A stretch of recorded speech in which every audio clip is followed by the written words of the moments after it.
आप कई तरह के बयान देते हो और इस बार एक बयान आपका वायरल हो रहा है कि हनुमान बेनीवाल अपने आप को क्या कह रहा है और आप बोल रहे हो कि मैं तो पढ़ा लिखा हूँ, जब पढ़ता था तब क्या करता था। वो तो उनकी मानसिकता है, वो तो बेवकूफी बातें अब करने लगे हैं, करते रहते हैं। हाँ। उस पर हम ध्यान नहीं देते हैं, हम तो जनता की तरफ ध्यान देते हैं। हाँ। लेकिन बयान चुनाव के टाइम तो प्रचार के टाइम तो आपको भी खूब कहा था उन्होंने, खूब नहीं, खरी कुछ ही नहीं कहा, हम तो क्या ही नहीं, वो क्या ऐसे ही कहते रहे, हम सुन नहीं रहते। हाँ। हमारा ध्यान सिर्फ जनता के बीच रहना, जनता के साथ रहना, और जनता हमारा लाड प्यार किया और जनता प्रतिनिधि के रूप में मेरे को चुना। लेकिन आपने कुछ कहा था, पढ़ाई को लेकर कहा था।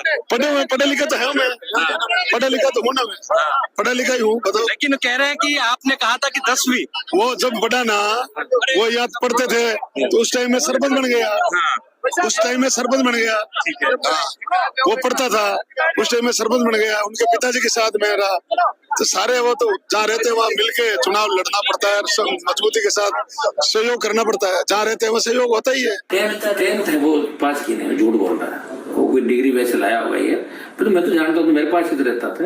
ये तो बिल्कुल ही अंगूठा टेक है, और ये डिग्री भी लाया तो कोई गलत डिग्री लाया, वो पढ़ा लिखा नहीं बिल्कुल ही, और वो जो उसने छपवाया वो भी गलत है। इसके पिताजी 2 बार सरपंच जरूर थे, और ये सरपंच में 2 बार हार गया था, और इस हारे हुए को मैंने पंचायत समिति वार्ड का चुनाव जीता है 30 वोट से, और फिर प्रधान बनाया इसको, प्रधान बना के मैंने इसको स्टेबल किया। और